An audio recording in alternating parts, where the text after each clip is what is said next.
everyone. Good afternoon. Welcome. Happy fall. We are so pleased that you've joined us today. Next slide.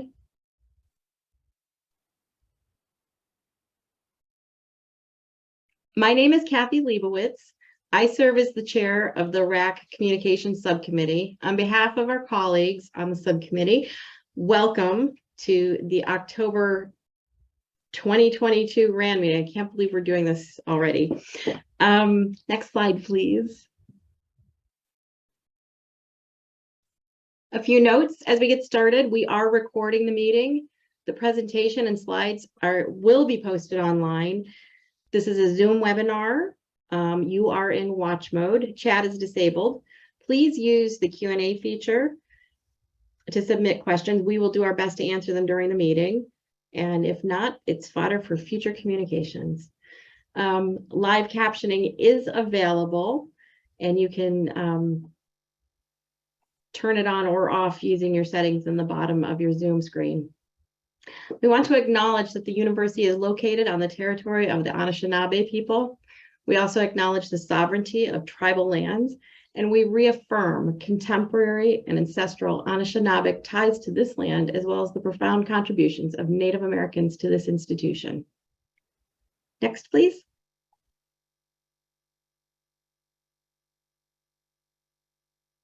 So once again, we have a full agenda with presentations for you on the NIH data management and sharing policy, and also from the Institute for Firearm Injury Prevention.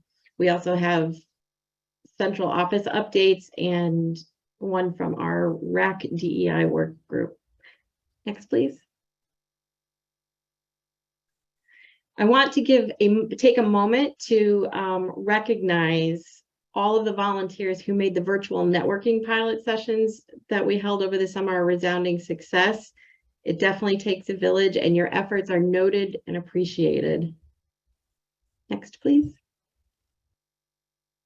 We want to be sure you also know about a couple of upcoming activities. So based on the success of our virtual networking sessions, we are planning to continue these. And so look for an announcement in November.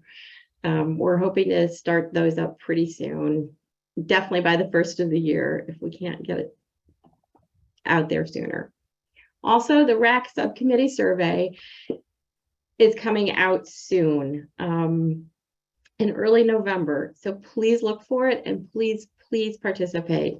We expect this short questionnaire to take about 10 to 15 minutes to complete, and it will provide the RAC subcommittee's much needed feedback so that we can continue to serve the research administration community. So thanks in advance. And as the quote says, the ear of the leader must ring with the voices of the people. And now I would very pleased to introduce today's MC, our colleague, Pat Turnbull, who is the Assistant Director for Research Administration at U of M Dearborn.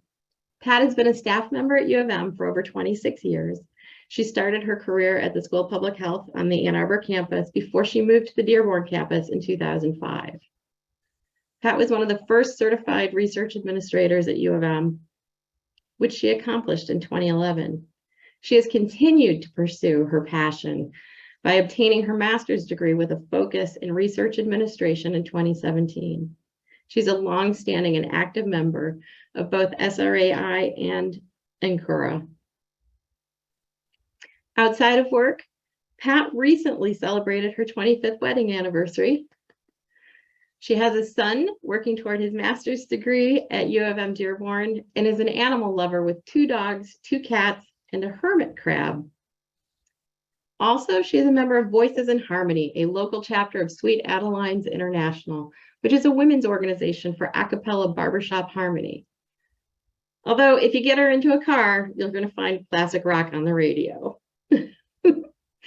When she's not serving the research community, she enjoys gardening, hiking, and taking photos in nature. And now I turn the meeting over to Pat.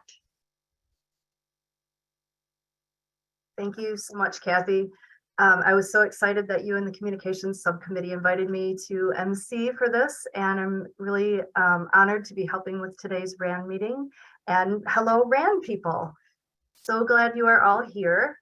And I will jump right in. So as you all know, we just welcomed Dr. Santa Ono to U of M as our 15th president. And if you've listened to any of his talks, you may have heard Dr. Ono describe his leadership style. We could play the clip. I view myself as a servant leader.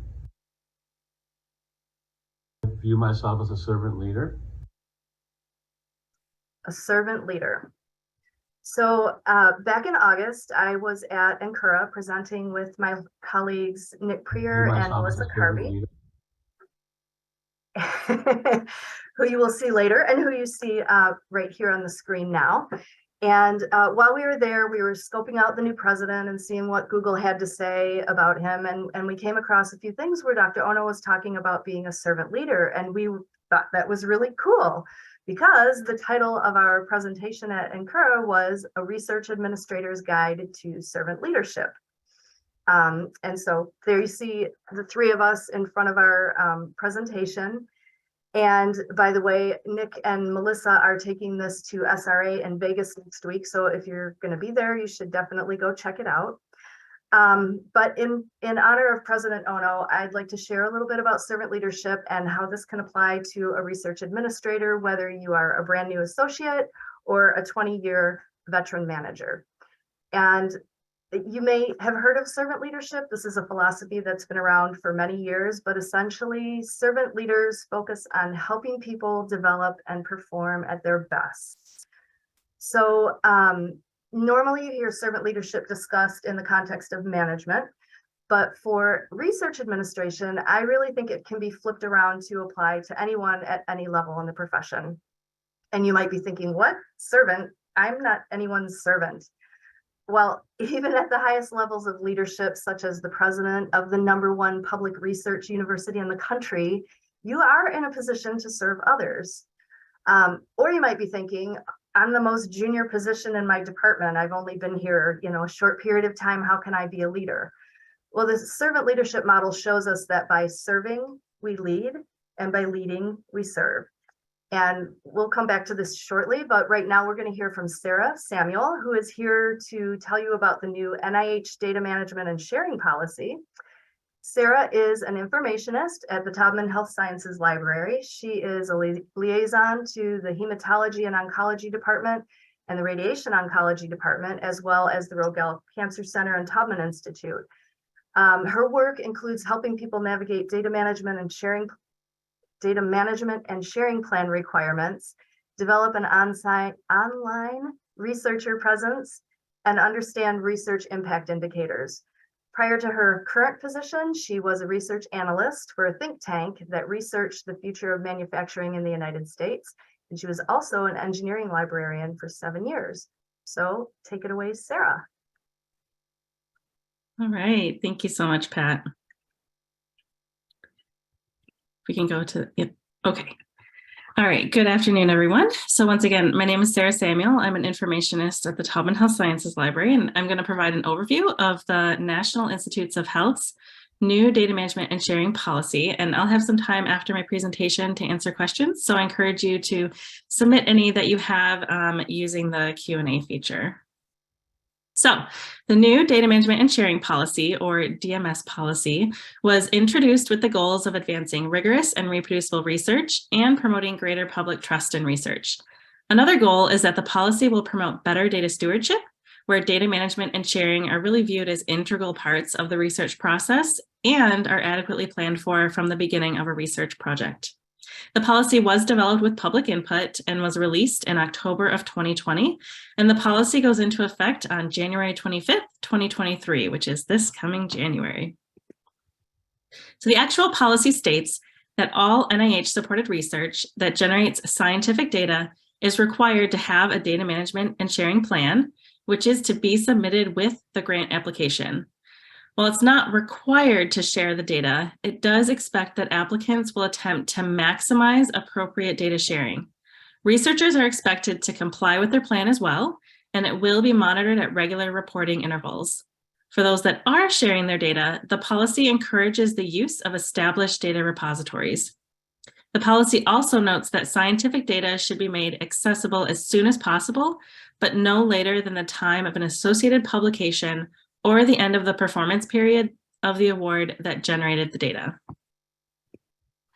So in summary, the two primary points of the policy are that researchers should first make a plan for the data, then actually follow that plan. And I want to emphasize that the policy applies only to NIH-funded research that produces scientific data. The policy specifically notes that it does not apply to research and other activities that do not generate scientific data. And that includes training, infrastructure development, and non-research activities. So there's a link at the bottom of these slides, which will take you to a page with more details about which types of research activities the policy applies to. So then what should a data management and sharing plan or DMS plan contain? So the NIH included a supplementary document with information about what elements are expected to be in a data management and sharing plan. So briefly, they are data type, related tools, software, and/or code, standards, data preservation, access, and associated timelines, access, distribution, or reuse considerations, and finally, oversight of data management and sharing. And the recommendation is that it should be 2 pages or less. So the NIH has actually had a data sharing policy in place since 2003. So what's different or new compared to the previous policy? So these are just a few of the notable differences. So first, the new policy applies to all projects that will produce scientific data, not just those research proposals seeking 500,000 or more in direct costs. The new policy provides a lot more guidance regarding the contents of a plan, as we just saw when we were looking at the elements of a data management and sharing plan. The old policy from 2003 simply states that researchers are, quote, expected to include a plan for data sharing or statewide data sharing is not possible, end quote. So that left a lot open to interpretation. Additionally, the new policy actually recommends depositing the data into an established repository if choosing to share the data, whereas the previous policy didn't mention anything about the method of sharing.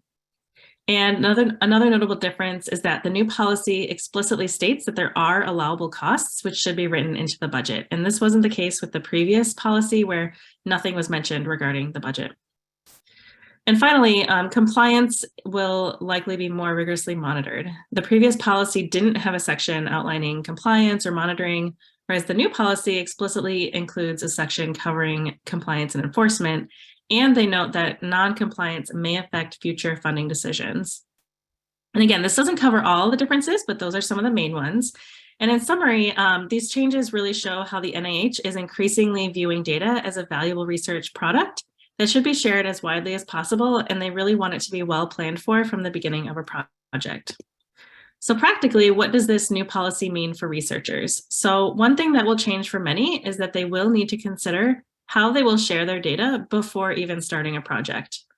And knowing that the data will be shared may have an impact on things like the informed consent if working with human subjects, or may have an impact on the study design. So for example, like how the data is collected or if standards or common data elements are used. Additionally, if it's likely that a particular data repository will be used to share the data, it's useful to connect with that repository during the planning stage. The repository can help provide useful details for a DMS plan, and they may have suggestions for managing data during the project, which will make the sharing process at the end go more smoothly. Researchers should be sure to add data sharing costs into the budget as well. So this is important to not only make sure that the data management and sharing activities are funded, but it will also let NIH know how much these activities actually cost. So released with the NIH policy is another supplemental document with information about allowable costs, which you can again find by following the link on this slide. And finally, researchers may need to ramp up their documentation strategies and procedures when they're doing their projects. So when sharing data, it's really important to share the context of the data so that others will be able to better understand and use it in the future. Having thorough documentation will enable researchers to provide accurate and detailed metadata to accompany the data when it's shared.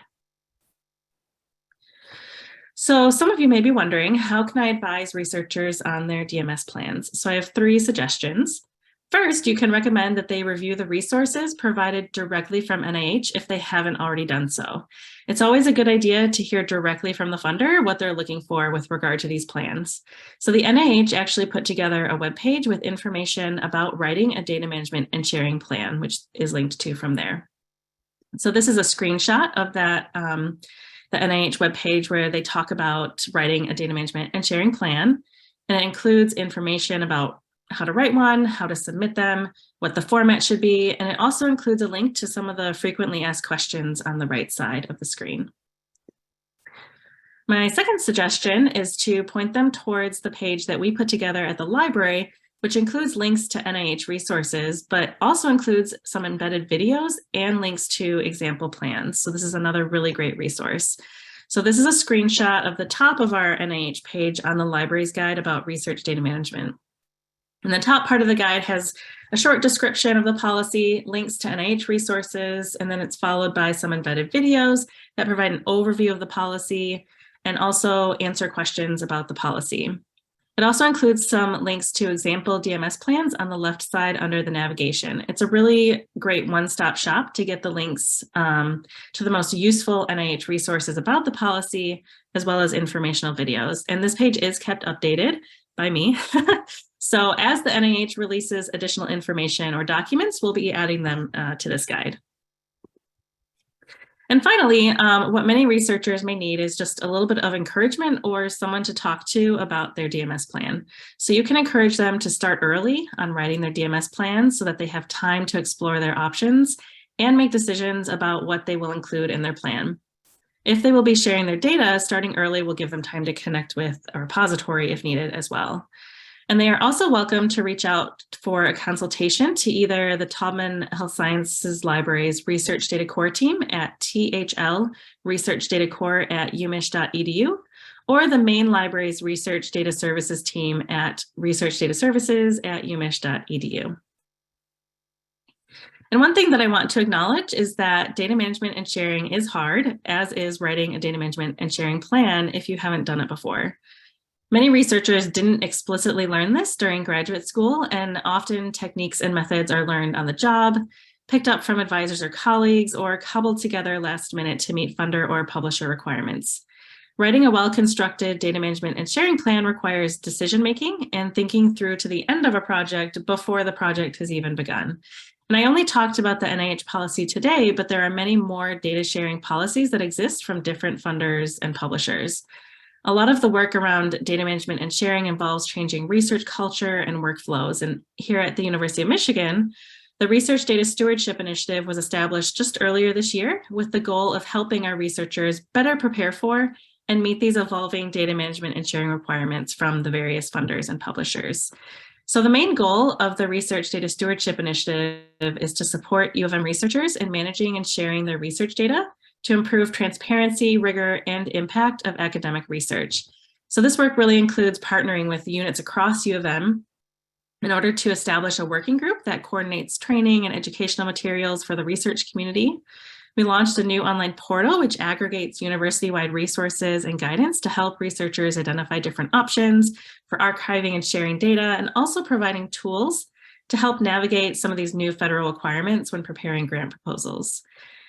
We're also looking at assessing and developing U of M policies related to research data, and also look at trying to identify unmet data stewardship needs by engaging directly with faculty and research teams. So this initiative is really quite broad when it comes to helping researchers with data management and sharing. And a lot of the effort is really focused around coordinating, clarifying, and communicating what the university already offers with regard to services and resources. So I encourage you to check out their website. It's linked to from the bottom of this slide, and you can learn more about the initiative and also check out some upcoming events that might be of interest. And I want to highlight a couple events in particular. So if you want to dive deeper into learning more about the NIH policy, these are two great opportunities. So I encourage you to register to attend the upcoming Navigate webinar. It's happening next week on November 1st. I'll be helping to teach that one. And the beginning of the webinar will include some of the same information that I covered today, but we'll have a lot more time to explore some of the frequently asked questions that have come up about the policy. And we'll also be exploring an example data management and sharing plan. The library is also hosting a workshop on November 16th, which is aimed more at researchers, but we'll also be going into some more details about some of the frequently asked questions again. And I'll share, and I think there's going to be some links put into the chat where you can check out these options. And if not, you can check out the links from the slides after they're sent out. All right, so here are the key takeaways of some of the most important things to know about the new NIH policy. So first, the policy goes into effect on January 25th, 2023. So that's this coming January. Second, researchers must submit a data management and sharing plan with their NIH grant applications, with some caveats there. It doesn't apply to everything, but for the most part, many of our researchers will have to start doing this. And third, both the NIH and University of Michigan have resources to help with understanding the policy and writing a DMS plan. And then the last page here is just a list of resources. Again, I've already covered a lot of these during the presentation, but the resources, direct links to NIH and here at U of M. So that covers my presentation today, but I'd love to answer any questions that have come up.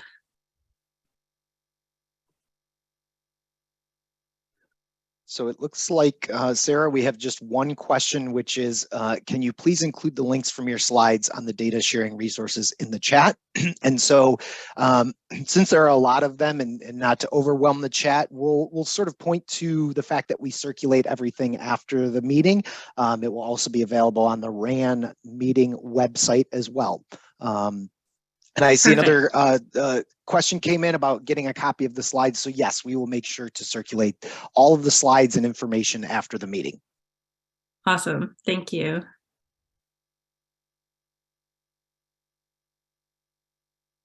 All right, well, if there aren't any other questions, I'll turn it back over to Pat. Thank you. I see one more that just came in. Okay. The question is, did you say a plan is required by date of publication for already awarded projects?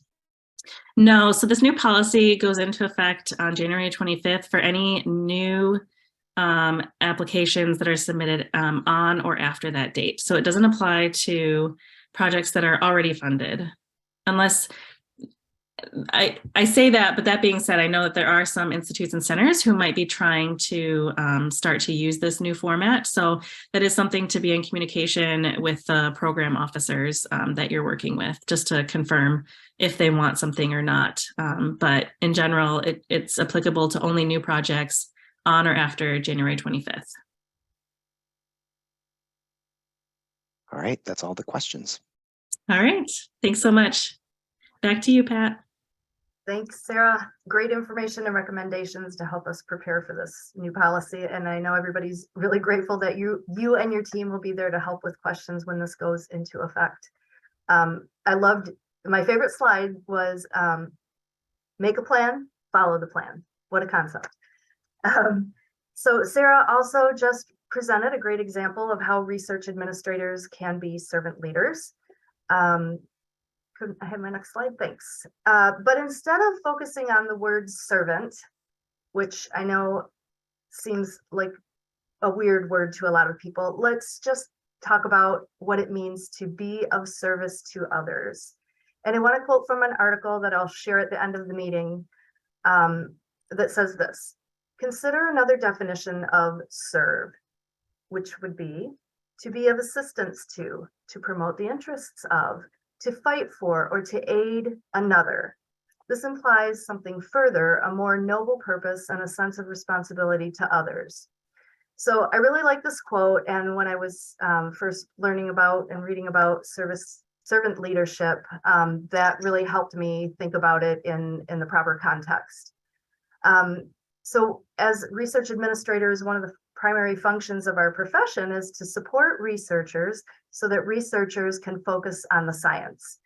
And we help in doing that, we help to enable research and the pursuit of knowledge for the greater good. But our jobs are more than simply providing services on demand. We're also responsible for leading our researchers down the best path for success. And they don't always know what they need.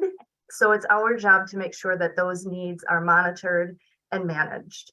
And I will talk a little bit more about that after our next presentation. from Jessica Roche and Melissa Carby, which is about the Institute for Firearm Injury Prevention. And to introduce them, Jessica is the managing director of the University of Michigan Institute for Firearm Injury Prevention. Prior to that, she was the managing director of the CDC-funded U of M Injury Prevention Center in the Department of Emergency Medicine. And she's been working in the field of injury prevention since 2009. She has over a decade of experience developing, evaluating, and translating its evidence-based programs into practice. And Melissa Carby is the Associate Director for Research Administration in the Office of the Vice President for Research. She's been with the university for over 20 years in various roles, including at the Dental School, Shared Services Center, and the Medical School. Melissa is highly involved in many different research administration committees, and you've most likely seen her present before or teach and navigate. Melissa's team manages the full cradle-to-grave life cycle administration for the research units under Vice President Cunningham. And Melissa is also a certified research administrator, having received her CRA in 2019. And she's my friend. So Jessica and Melissa, I'll turn it over to you. Great, thank you. Let me just do this. Great, so thank you for having us today. I'm going to tell you a little bit about firearm injury prevention and what we're doing here at the Institute, and then I'll hand it over to Melissa to talk about the research administrator side of what we're doing. So to start, so firearm injuries, when we talk about those, we're including everything from firearm-related partner and non-partner homicides and assaults, school and mass shootings, unintentional and accidental shootings, firearm-related suicides, as well as officer-involved shootings. And just to make sure we're all on the same page here, so firearm fatality rates have increased over 35% over the past decade. The latest decade of data that we have is from 2010 to 2020. And firearms are responsible for over 400,000 deaths and an estimated 1.2 million emergency department visits for the non-fatal firearm injuries during the time. And in 2017, firearm deaths surpassed motor vehicle crash deaths for the first time in a generation and remain even higher today. And firearms were responsible for 45,222 fatalities in 2020, which is the highest absolute number of annual deaths ever recorded by the CDC, second only to opioid overdoses as an injury-related cause of death. And in 2020, firearms became the leading cause of death for children and teens. And while such injuries that result have many causes, the overwhelming majority, so 98%, result from intentional forms of firearm violence, such as non-partner or partner homicides and assaults, self-inflicted firearm suicides, officer-involved shootings, and active shooter incidents like school shootings. About 54% of firearm fatalities are from firearm-related suicides and 44% from firearm-related homicides. And although mass shootings and active shooting incidences are horrific and receive a lot of public attention, and they are happening more often, they only make up a small fraction of the fatalities that we see each year. And while firearm fatalities affect all US communities, disparities exist across age, race, ethnicity, sex, and rurality. Researchers have identified that while multiple firearm violence risk factors exist across all ecological levels, disparities are largely associated with underlying structural factors at the community and or societal level. And so firearm homicides are largely concentrated within urban communities with a legacy of severe racial segregation, redlining, and economic disinvestment. And disinvestment in urban communities of color is also associated with a lack of available evidence-based prevention services. And the parallel structural factors contribute to the elevated rural and military firearm rates, including economic distress and lack of economic opportunity, inadequate availability of and access to mental health and social services, and elevated rates of access to firearms at high-risk times. So our team at the University of Michigan recently published an article in the New England Journal of Medicine to look at the changing trends that we're seeing in the leading causes of death among children and adolescents in the US from 1999 to 2020. And as you can see from the trends here, in the leading causes of death, they're mostly stable other than the firearm-related deaths, which are increasing, and motor vehicle deaths, which are decreasing. Before 2020, Firearm-related injuries were second only to motor vehicle crash as the leading cause of death for children and teens. But since 2016, that gap has narrowed. And then in 2020, firearm-related injuries became the leading cause of death in that age group. Just want to also point out that this graph, that the rural and urban differences in firearm deaths. So urban centers are disproportionately affected by firearm homicides, while rural settings are disproportionately affected by firearm suicides. But when you look at the overall deaths that we're seeing from firearms when comparing urban and rural settings, it's quite similar. And I wanted to talk a little bit about Michigan data. So in 2020, firearms were responsible for 1,454 deaths in Michigan. Of 53%, so just over half, were due to firearm suicides and 46% due to homicides. 1.5% were due to unintentional or undetermined causes. And so it's very similar to what we're seeing nationally. But as you can see here, the graph maps the rates of firearm death by county. So darker colors indicate higher rates if you're interested where you and your family live in this map. And so past successes in other fields of injury prevention can be used as a guide to reducing and preventing injuries and deaths from firearms. And injuries have been shown to be preventable using comprehensive, multifaceted approaches. The most apt guide that we have for firearm injury prevention is the success that we've seen in reducing motor vehicle crash deaths. So motor vehicle death rates per mile of driving have decreased over 90% in the past 50 years, all while the number of cars and the number of miles driven have increased. And this success has really been due to the multidisciplinary approaches to reducing motor vehicle crash injuries and deaths, which have included implementing a combination of behavioral, engineering, policy, and cultural norm interventions to reduce the burden of injuries and deaths. So as we think about the success that we've seen in reducing motor vehicle crash deaths, we want to use these successful approaches in reducing firearm injury. I think it's important to note that firearm injury prevention research does not focus on a debate about the constitutional right to private firearm ownership, but we're rather seeking to understand the key risk and protective factors associated with firearm injury, as well as the mechanisms across the spectrum of options we have available to us, so behavioral, policy, education, that are able to effectively reduce firearm injury and death. And at the Institute for Firearm Injury Prevention, we really recognize that firearm ownership is a part of the fabric of the US culture, and that the vast majority of individuals and families that own firearms are law-abiding and responsible citizens. But although the burden of firearm injury and death is substantial, these events are preventable through the application of injury prevention science and methods, and we can make progress on reducing injury outcomes that are consistent with respect for the rights of law-abiding citizens to own and maintain firearms responsibly and legally. So the Institute for Firearm Injury Prevention launched in 2021. We were a presidential initiative before that in 2019. And we really bring together this multifaceted approach into our institute and our evidence-based programming. So at the Institute for Firearm Injury Prevention, we work to engage the breadth of expertise across the University of Michigan with input from our non-academic stakeholders to generate knowledge and advance solutions that decrease firearm injury in the United States. We have a research and scholarship core really working to develop the best evidence-based solutions for firearm injury.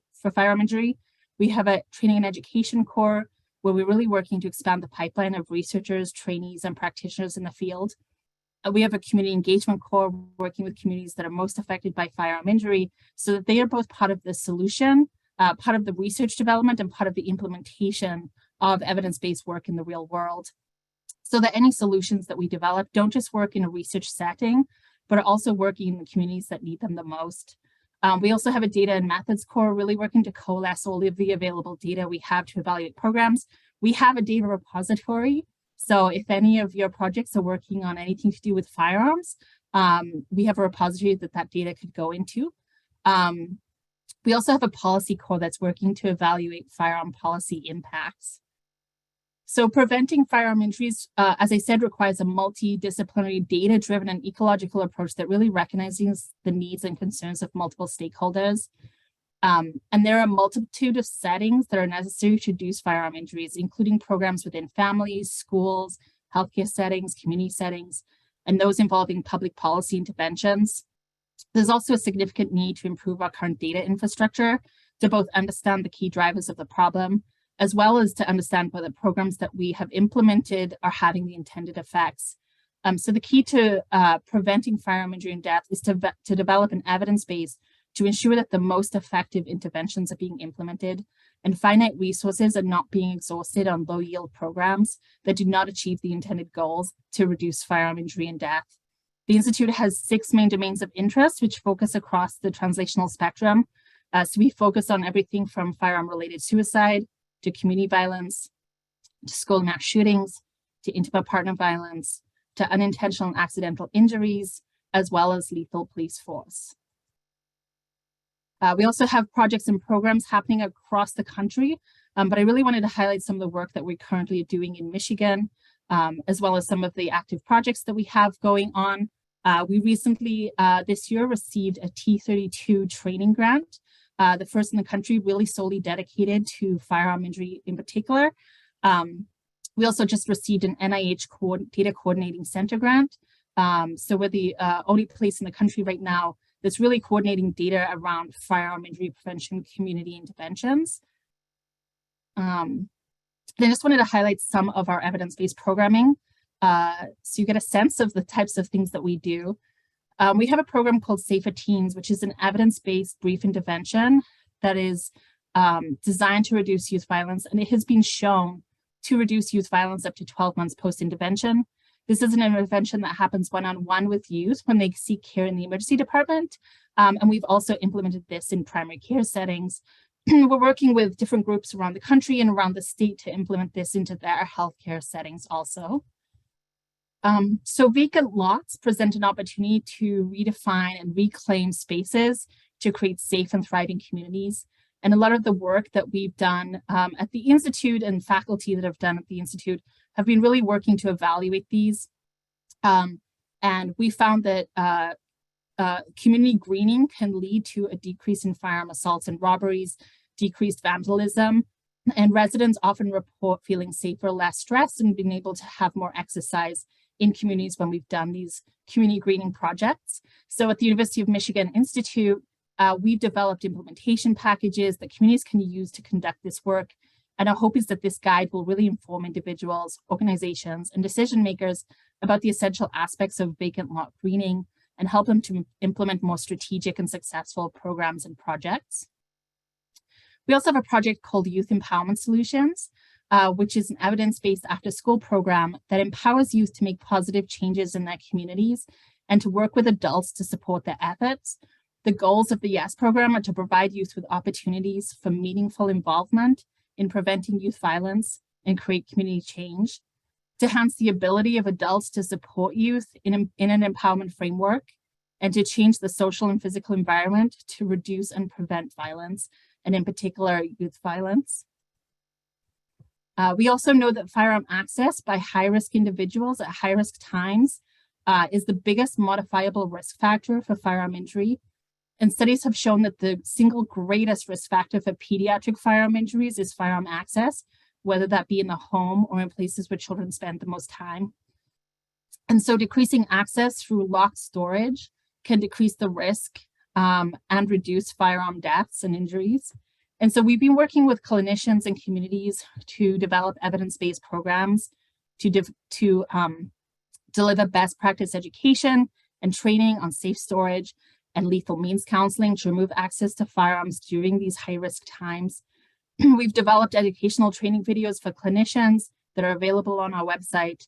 And we're also working with stakeholders in the Upper Peninsula with rural firearm owners to develop a program around safe storage to reduce teen suicide. And then lastly, I want to mention our National Center for School Safety, which is focused on improving school safety and preventing school violence. We are the Bureau of Justice Assistance, School Violence, National Training, and Technical Assistance Center. And we're a multidisciplinary, multi-institutional center that provides expert-led training, technical assistance, and a database of additional resources to address school safety challenges, including school shooting prevention. And now I'll hand it off to Melissa. Sure.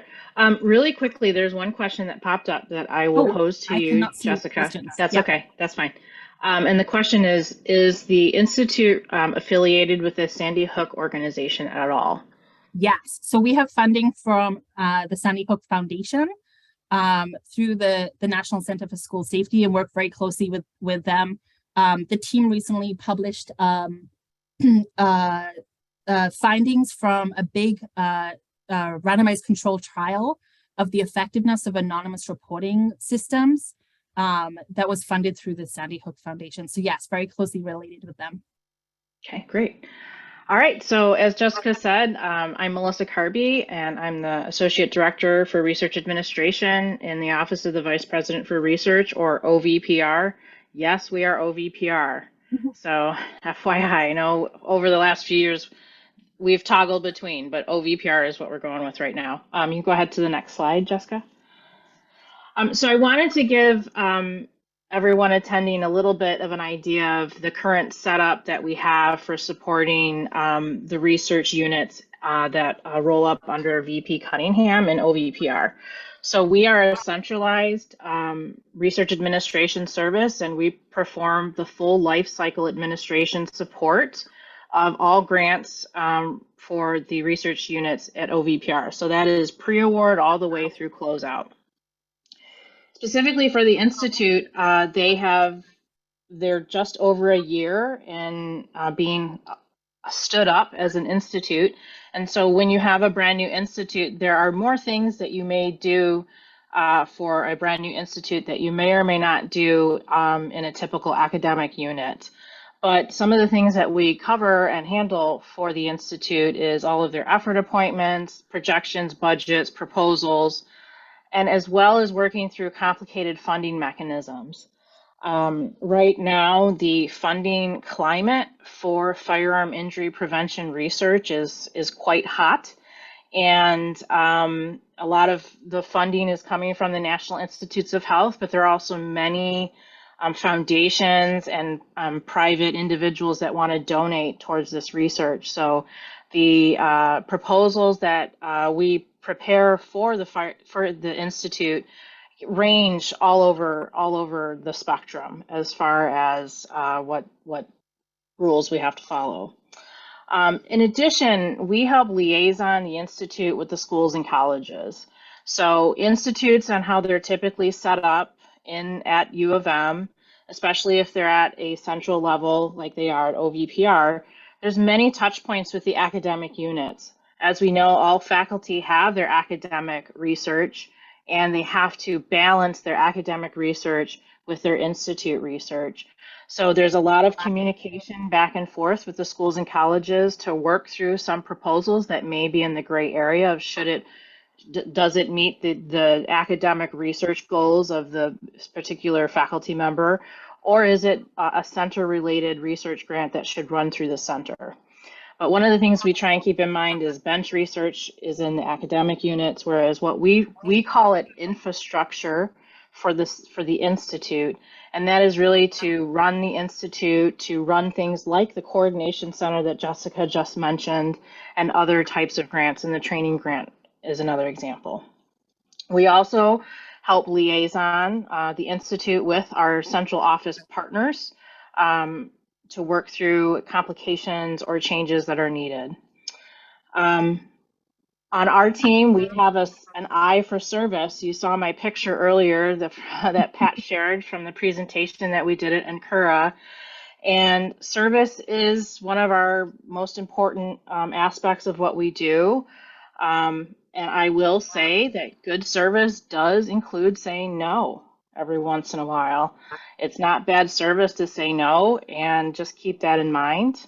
But we work to try and strike a balance and be open and communicative, which in the end gives really good service. I wanted to give you a small metric, so that you can understand how busy the center is. So you may look and see, okay, we've submitted 8 proposals so far for the Institute, which for some of you in the academic units is nothing. I understand that, but they've only been here for a year. And up until a couple of weeks ago, when we put through 2 new proposals, they had a 100% award rate. Every single proposal to date, except the 2 that were just submitted about a week ago, has been funded. So I've never experienced that in my career. It's quite remarkable, and it shows the importance of the research that the Institute is doing, and that there's an eye to this research right now. And the country has recognized that this is important research. And in addition to the grants that I just mentioned, we also have a multitude of sub-accounts that are opened in the unit. Many of you may have heard from me saying, I need a sub-account, I need a sub-account. So, but that's because of the growth of the Institute has really ramped up over the last few months. Jessica, next slide. So how do we tie this together for research administrators, right? So Jessica talked about the goals of the Institute and what they're working on, but how do we work together as business partners? So I am one office and Jessica is another office. So recognizing the importance of the research is one aspect, but also recognizing how busy the Institute is. Anytime you hear of something on the news that may have transpired, I bet that the 2 co-directors are very busy doing press at the time. You may have seen quotes or videos by Dr. Pat Carter, who is one of the co-directors, or Dr. Mark Zimmerman, who is another co-director. Their quotes are all over the media right now. You can find videos of them. And in addition, if you go to the Michigan YouTube page for University of Michigan, there is a video with Dr. Pat Carter under the Michigan News section talking about the new Institute. So I highly recommend you go check that out. So because they're so busy, communication is important, and communicating early and often. Sometimes I get in my own way and think I'm over communicating, but I find that over communicating is probably better than under communicating. So keep that in mind. It can sometimes be frustrating in our remote world when you send an email and you don't get a response until a few days later, but just keep that in mind and be patient and follow up when you can. And I just wanted to give a couple of examples of how we, as the centralized research administration team, as well, it works with the Institute. And this is similar to how we work with our other institutes and centers that are under OVPR. Effort tracking. We realized about 6 weeks ago that we needed to really do a better job of effort tracking given the exponential growth of the center. And typically in my experience, I would just effort track doing the various ways that us RAs do, going to the HR system, running the as needed effort certification and things like that. But we recognize the need because this is an institute and is different than academic units, and there's a finite source of funding, at least right now, for the Institute. And so we developed a template where we're tracking 3 years out. So for each person, we made a spreadsheet that we save in an online location that my team can update or I can update at any time. And then Jessica and her team will be able to pull it down at any time if they have a effort question that can be answered by reviewing the spreadsheet. That takes away a little bit of the back and forth in email sometimes. Another great example of teamwork is a T32 that Jessica mentioned. This is the first T32 that has been funded for firearms related training. It is a postdoc T32. And T32s, if you have one, you know that T32s are a lot of work. But the training that's being given is so important, especially when it comes to this area of research. So working through a T32 and setting it up at the start and being able to ask questions, and try out new ways of performing business. We've been through that, and we feel that we've got a good process set up now, and there's good communication and good collegiality between the RA team and the IFIP, that's their acronym, I'm sorry, the Institute for Firearm Injury Prevention. And so we have a lot of communication like that there. One thing I wanted to also talk about that I think sometimes for us in research administration, it can be hard to see the line of sight as to the impact that we as research administrators have. I personally have struggled throughout my career at times to see the impact. It can be hard to read a proposal and understand what the proposal is going to do and what impact it's going to have in society. I think probably with COVID, some of us have seen with how the mRNA technology took off and was able to create a vaccine. If you work in basic science, you probably have helped get a faculty member at some point in time get a grant that is specifically using mRNA technology. And it's similar with the firearms group. So a little bit about me is my husband is a high school teacher, and this research hits very close to home, and especially after the Oxford school shooting about a year ago.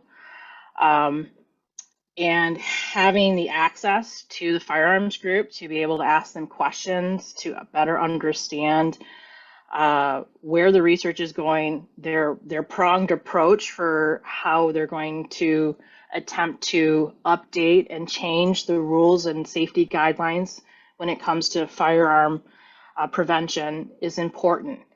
So I recommend that when you can, spend some time and ask inquisitive questions of your faculty to help you understand their research and the impact that it could have over time. I just feel that this is really important. It will help ground you, and on your hardest days, you can go back to that and see your line of sight. I have had some very hard days, and understanding the research and how I'm helping it move forward and actually seeing it applied in our society is, it helps, but it also is a very proud achievement. And you should be very proud for the work that you do. We make Blue go in a lot of ways when it comes to the research and the administrative side of the research. And I took Jessica's infographic from her previous slide about the cores and how their pronged approach for addressing this problem that we have. And I find that, you know, I go back to those cores and think about those cores in the various areas that they're helping.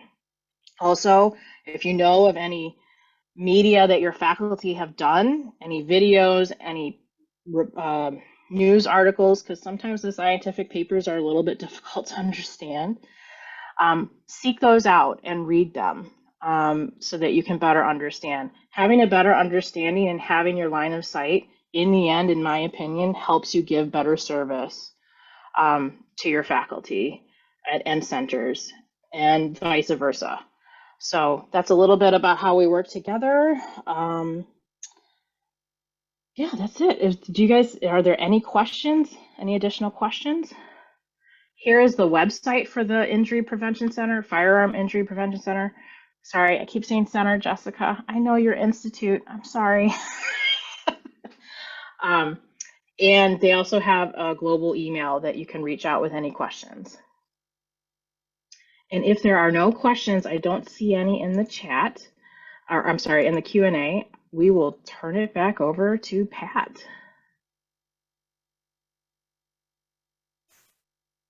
Okay. Thank you so much, Jessica, for sharing the important work being done at the Institute. And wow, talk about hitting the ground running. You guys are just, wow, doing all kinds of stuff, and the data is fascinating. And I hope that if we hear from you again in next year or in the next couple of years, that the data has turned in a positive direction. Some of that's really concerning. And Melissa, also thank you for helping to point out how administrative services focus on supporting the researchers so the researchers can focus on doing the research. And to go along with that, my next slide, please. I mentioned earlier that part of a research administrator's job is to anticipate needs. I'm not talking about being a mind reader, although sometimes it feels like that's one of the things that's expected of us. I'm talking about trying to figure out, I'm not talking about trying to figure out what you're going to be asked to do next. I'm talking about the behind the scenes work that we do, aside from working with the researchers to monitor and manage all of the administrative factors that are involved in conducting research. And so like Melissa was actually saying, in doing that work, you as a research administrator actually play a really influential role, because administrators are in a position where we often need to recommend, guide, inform, caution, counsel, and even persuade researchers when it comes to especially compliance issues. And so by leading our researchers through the maze of administrative requirements and regulations, we not only enable them to do great work, but we help to protect the integrity of that work. And we do that primarily by minimizing the risks associated with noncompliance, which can be anything from having a proposal returned without review, because you didn't follow some silly little administrative guideline, to something as large as misconduct cases that can actually erode the public trust in science. So from that perspective, leading by serving is at the very heart of our profession. So speaking of compliance, it is time to hear from the central support offices. So I'm going to turn this over to Debbie Talley to kick off the updates from sponsored programs, and then followed by that will be ORSP, ITS, and the REC DEI workshop. So take it away, Debbie. Great. Thanks, Pat. Next slide. So the first thing I wanted to share with all of you is where we are with the uniform guidance audit. So as you all know, we have an audit annually, and this year the audit is currently ongoing. So the auditors are reviewing the information, the testing that they're doing. And as of right now, we don't have any issues that we're concerned about. So that's really good news. We expect that they'll continue through their testing, and the goal is to have the audit wrapped up by the end of December. So there's a good chance that you may not hear from us at all regarding the audit, but if there are questions related to the testing, we'll get with you as soon as possible and get that updated. The other thing that I wanted to share, and this is kind of out of the audit space, we had a baseline inventory done by an external company, HCA, a couple years ago, and now they're back. They came back in July. Actually, they're just about wrapped up. They're planning to be done with their inventory and reconciliation phase by the end of this month, so next Monday. And during the time that they were out visiting the schools and colleges looking for that equipment, they were also affixing the RFID property tags. And that is going to make it much easier, hopefully in the future, to locate the equipment and get the inventory done in a quicker manner. So that is the goal with the equipment inventory. During the reconciliation phase, if they weren't able to find equipment, then the property control office will be reaching out to all of you. So that may come after the HCA company is finished. The next thing I wanted to share with you is, as you all know, this is our busy time. So we have about 2,500 reports due to sponsors by December 31st. So again, we're asking for your help in getting those reviewed and returned to us as soon as possible. At this point, well, actually that number of 1,600 to go is probably less than that, because that number is a few weeks old. So at any rate, we have a large number to complete, and we really appreciate all of your help in getting those completed as soon as possible. And a little bit more about FSRs. So our current practice is to send out a financial status report to all of you 75 days after the project ends. We are going to be moving that up to 45 days after the project ends. And the reason for that is because, and this is actually for our DHHS projects, so our grants that we receive money through our letter of credit. The NIH in particular is, it wants us to be sure to draw the amount that's on that final FSR before the 120 days. And so we have to ensure that we have the report completed and that we have requested the total before the 120-day due date. So that also went out in the newsletter today, the wrap. So hopefully you've had a chance to take a look at that, but we will be starting that when we assign out the January report. So in December, we'll start assigning out January reports. But if you are in the process of reviewing an NIH report and you can get that back to us soon, please do that, because that'll help with us getting those processed as soon as possible. And if you have questions regarding the change in when the reports are coming to you, please reach out to the reporting accountants. They certainly can explain it, or send us an email if you have any other questions about that. And the last thing I wanted to share, next slide, is about our personnel updates. Next slide. And we have 2 new people that joined us. Actually, they joined us the end of May, early June, but since our last RAN meeting, Connor and Alice, they both are working in our CSG area, which are the staff who prepare our uniform guidance reports primarily. So you may have heard from either one of them. If not, I'm sure you will in the future, but we're really fortunate to have both Connor and Alice on our team now. And we did have one of our staff leave, Shelby Springer, one of our supervisors, moved to the university, to Michigan Medicine, and I'm blanking on where she moved to the Kresge Hearing Institute. So Shelby is now in a different role, the other side of receiving reports. And so we wish her well in her new position. And that is all for me. I don't see any questions in the chat or in the Q&A. But again, if you have questions about the timing of those reports, please feel free to reach out to us. And now I'm going to turn it over to Andrea, and she's going to give an update for ORSP. Andrea? Thanks, Debbie. Hi, everybody. Next slide, please. Thanks. So just my usual little highlight of an interesting researcher from history. Today I decided to focus in on a Hispanic Latinx researcher, given that we've just come out of Hispanic Heritage Month. Cesar Milstein was an Argentinian biochemist who won the Nobel Prize in 1984 for his development of the hybridoma technique for production of monoclonal antibodies.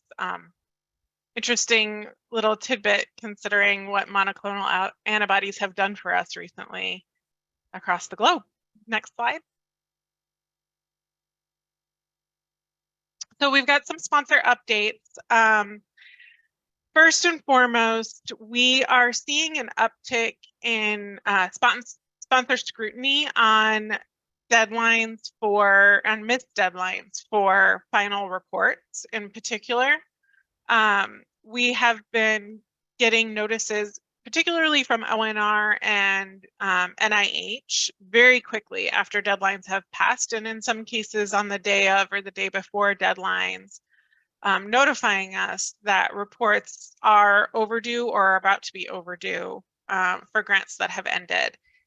It is incredibly important that those go in on time. It actually puts funding for the entire institution at risk when final reports are late. The agencies have at their discretion the ability to shut down the funding flow to U of M as a whole.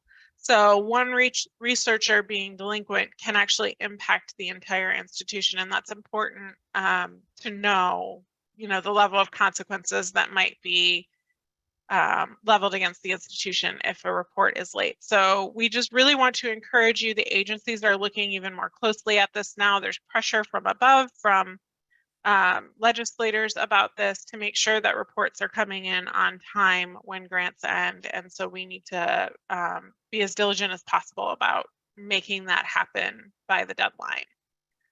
Next slide. Some NSF updates. NSF announced that they are going to delay the requirement for use of Science CV for your other support and BioSketch until October 2023. So you will still be able to use the fillable PDF.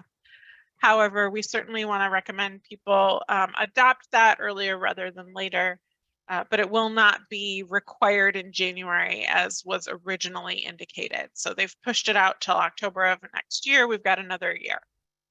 The PAPG update was actually released a couple of days ago, just in time for this presentation. So there's a link in the slides where you can find the updated PAPG that will take effect on January 30th, 2023 for proposals submitted on or after that date. And NSF, of course, has a great summary about all the changes in there. So please take some time to go through that summary just to see what's going to be new coming up in a few months. NSF is also going to be offering a virtual grants conference from November 14th to 17th. And one of the things they will touch on November 17th are the updates to the PAPG. Next slide. We wanted to call out to you that we are getting towards the end of the deadline for the NIH loan repayment program.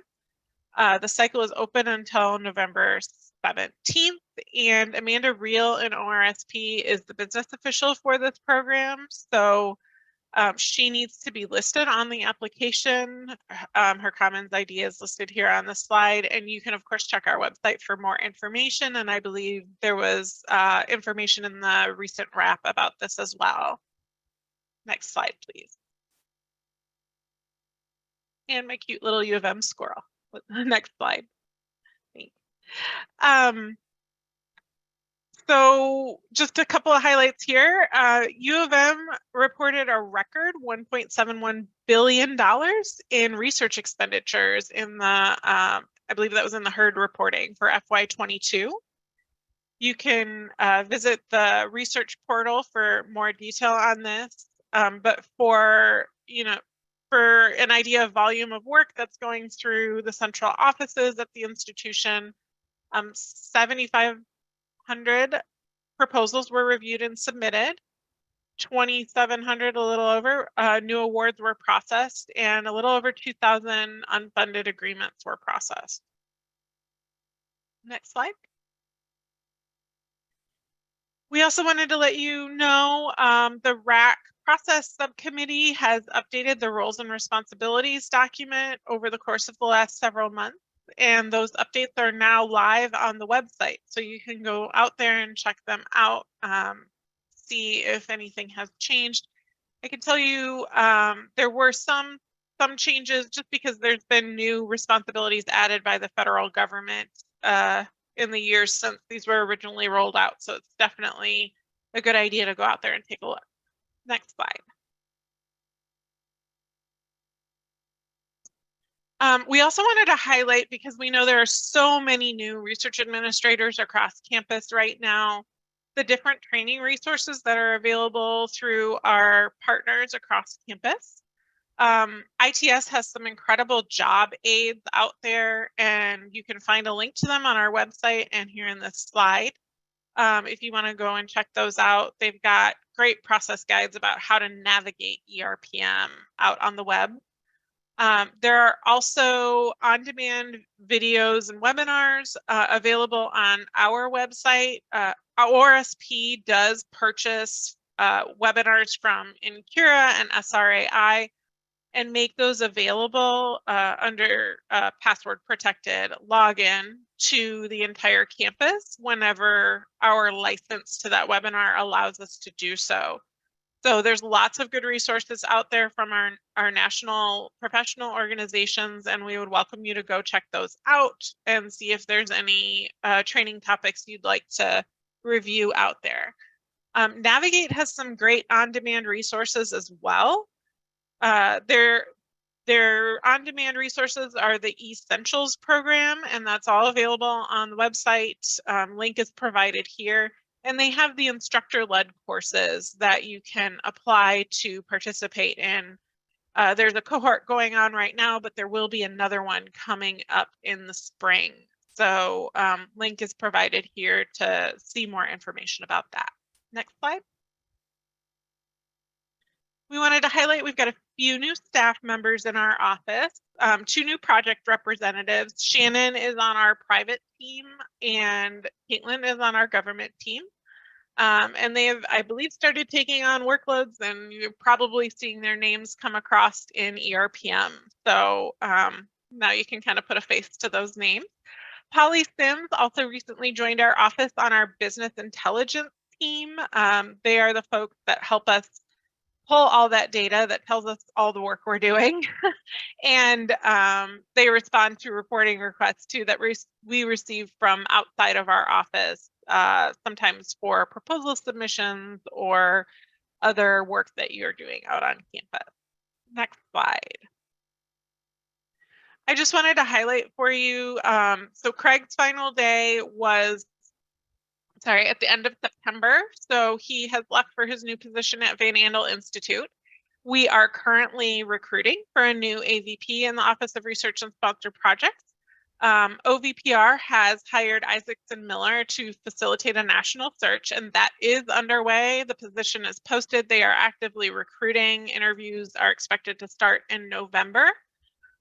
In the meantime, if you have documents that normally you would have put Craig's name on, you can use my name in the interim. I'm serving as acting director right now while we are awaiting our new AVP. Next slide. Just a couple of other updates. We are currently actively recruiting for a project representative on the government team and one on the private team. So those postings are out. If there's interest, if you know of someone wonderful that you would encourage to apply, please do. And we just wanted to do a quick refresh on communication best practices with ORSP. So there are multiple ways to reach out to us if you need something. The first and most useful way is to work through ERPM and request action. That actually puts the activity into someone's work queue. It also ensures that it goes to the person who is covering if someone is out of the office. So if you need an action on our part, requesting action through ERPM is always the best way to start. Posted comments are okay if you are looking to just send an email to follow up on something. But again, requested actions are best. If it's something urgent, we would encourage you to call. We do have Zoom phones. People are not always able to answer calls when they come in. If they're in a meeting or if they are working actively on a file, they may not be able to pick up. But if you leave a voicemail, it generates an email. It will get to your PR. Just please make sure if you leave a voicemail that you let them know what the matter is and why it's urgent and what the consequences will be if we aren't able to meet whatever deadline is being asked for. Next slide, please.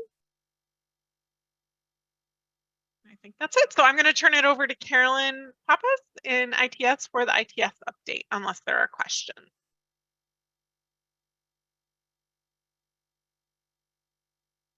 All right, I will go ahead and get started. Thank you, Andrea. I have a couple things to share with you today about some upcoming ERPM system updates. First thing to let you know is we're going to have ERPM 6.8. It's just our bi-monthly release of new enhancements and fixing any bugs that we may need to fix. That's coming up on November 21st in about a month. And then the other thing is we have an SF424 or the grants.gov forms update, and that's coming up sometime at the end of November, early December. The date is TBD, and I'll let you know some details as we move through these slides. So let's start with the ERPM updates in November. 4 things that I want to talk to you about. First thing has to do with the PATH help style. Second thing is, this kind of fits nicely with Andrea was talking about of requesting ORSP action. We're actually going to add a new field on that activity for a sponsor date, and I'll have some screenshots in a second.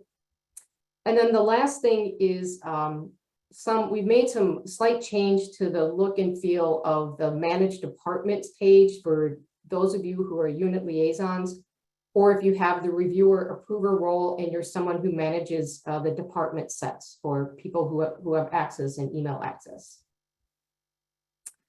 So let's talk about the PATH style of help. What's changing? We are changing the help text that's at the top of the page, and we're reformatting some of the questions to simplify the display on the questions. And what you're used to on the right-hand side of help in the blue boxes, we're moving to something that we actually have on other projects. It's already in the unfunded agreements. It's also in the award change requests. And so this is a more modern technology. It's also really important that we try to maintain accessibility. And when we have chances to improve it, we certainly take them. So this new style of help works better for people who may have screen readers because it tells them what's on the page as they scroll through the page, and the page is read. And then the other thing is, like I mentioned, we already use this on other projects, so it's really a consistency as we move forward amongst the projects. So this slide here shows you probably what you are used to seeing if you're in the PATH. The PATH is question displays on the left. There's sometimes some help at the top, and then most of the help is question specific on the right-hand side.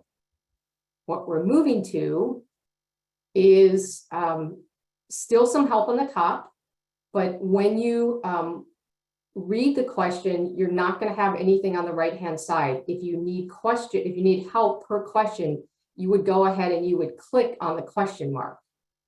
And if you could advance my slide, I have a little animation that would show you how that works. So if you click on that, you get a pop-up in the middle of the page. It tells you same text that was there before. It tells you help on how to answer the question. And then there's an external link if you need it on some of the questions.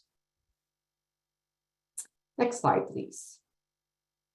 The other thing I want to call your attention to is the PATH activity called Project Team Request ORSP Action. And currently it has a comments box and a document uploader. What we are going to add for PATHs that are in certain states is a new question that's required, asking you if there's a sponsored deadline for this request. If you say yes, you then have to put in a due date. The expectation is also that you would add in a document from the sponsor indicating that there actually is a due date. This question is only going to appear on a PATH if it has been submitted to the sponsor. So that's kind of key to know. It will only appear if it's been submitted to the sponsor. The other key thing to know is, like Andrea mentioned, when you request when Project Team requests ORSP action, it already shows up in the ORSP PR's inbox, but now this due date is also going to show up in there. So a great thing to use when you need it.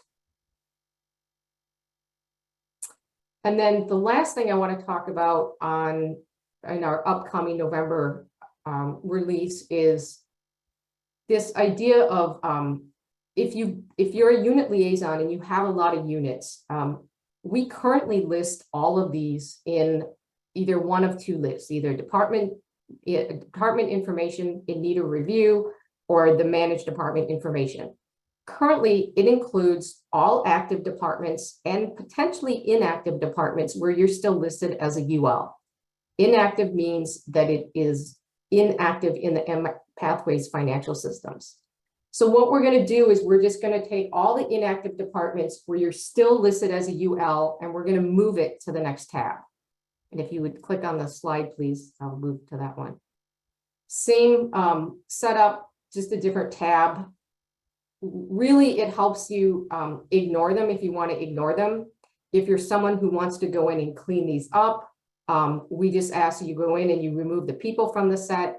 Then you contact the ITS Help Service Center and ask us to remove you as a UL, and then it will disappear.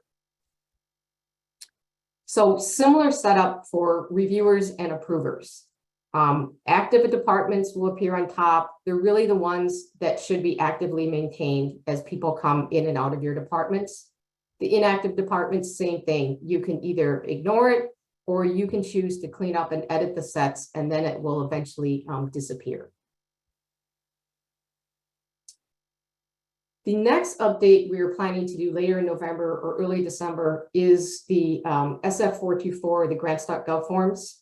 As many of you probably know, NIH is releasing a Forms H.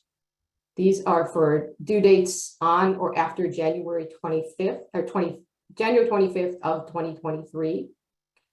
It's going to include updates to the forms I've listed there, as well as we are also going to update some other agency forms. We've been waiting on some updates from for a vendor to support the Department of Education and the EPA. So those will now be supported for system to system.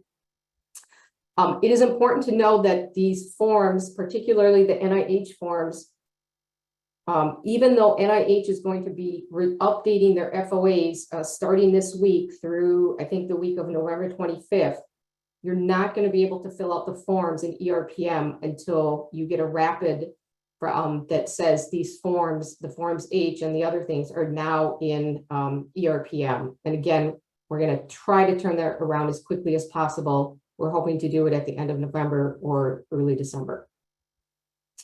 And then the last thing I just want to mention is we've gotten lots of questions about this subaward validation warning, and our vendor has indicated they're going to fix it in this next release. So hopefully that annoying warning will go away.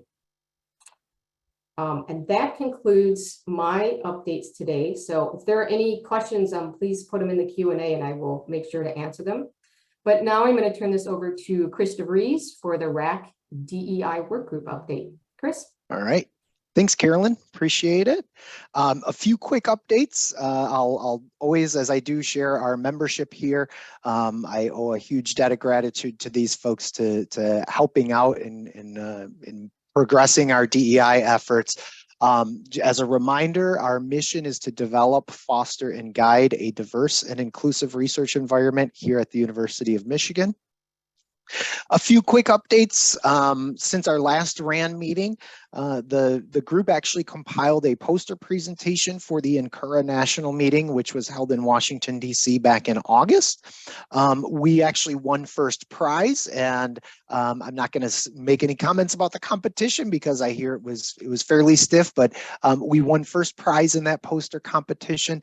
So that was a welcome development for the group. And then subsequent to that, we've been asked to submit an actual journal article to the NCURA magazine for the December issue based on that poster presentation. I'm including just a screenshot of that poster. We'll certainly make the link to it available to all of you. There are a few QR codes in there, one to the university's strategic plan on DEI, as well as the one on the right-hand side of the poster is giving a lot more information about the work that the RAC DEI work group has conducted. This is, again, just a snapshot. We tried to make this poster so that it's not full of text, because as some of you who've been to conferences know, you may have 1 or 2 minutes between sessions to actually look at a poster. So we wanted to make this as easy as possible for folks to access. Looking forward, so Kathy mentioned about the upcoming RAC survey. So again, that's one thing we're going to be using to kind of help us understand where we should go next. We'll have a small section in that survey talking about some of the work that the DEI work group has done. And we'll also looking to analyze our data from the dialogue sessions that we conducted and thinking about lessons learned. We're always looking for help, so if you would like to join or just have more questions or need more information, you can always contact me.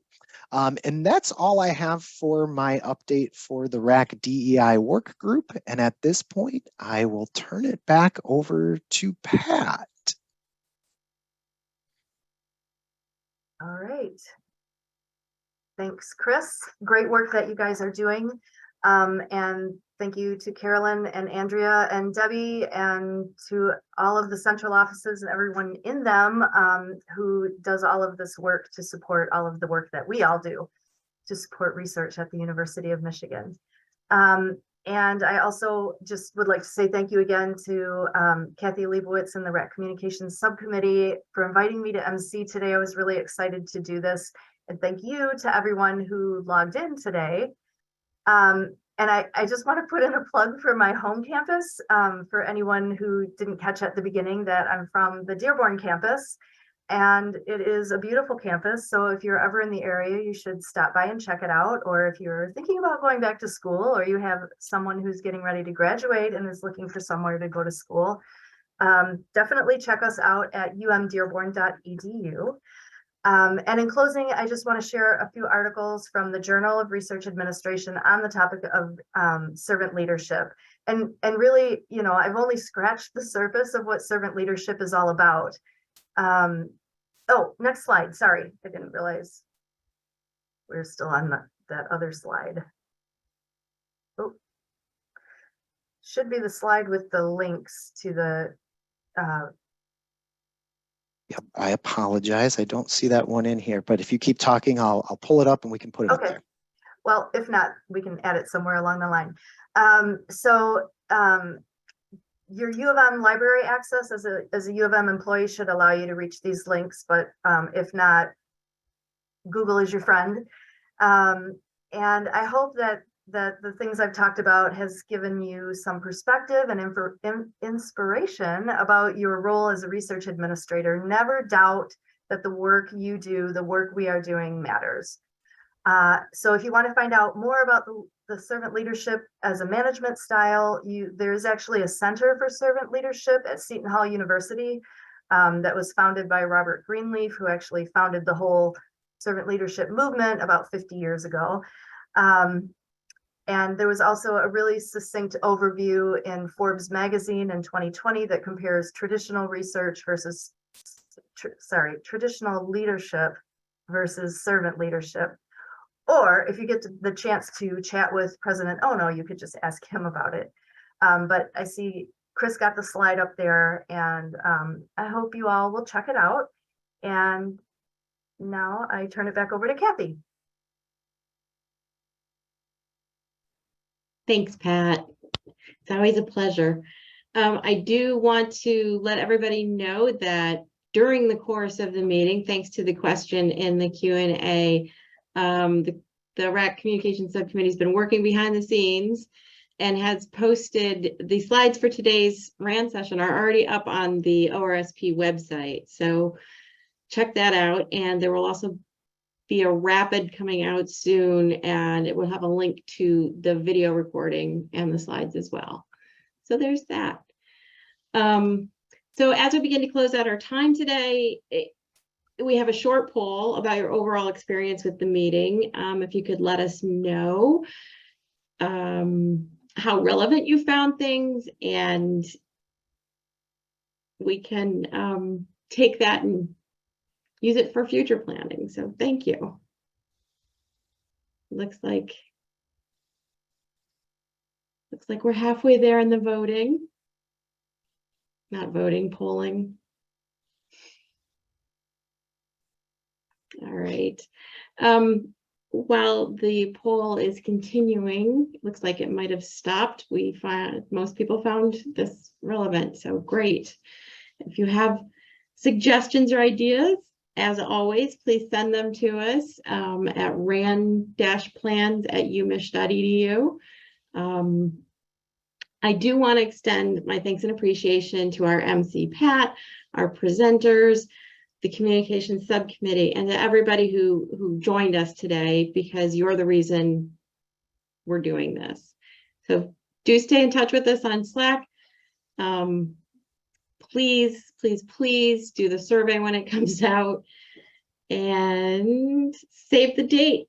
Our next RAN will be on Tuesday, February 28th. And because it's winter in Michigan, we're going to keep it virtual for at least one more time.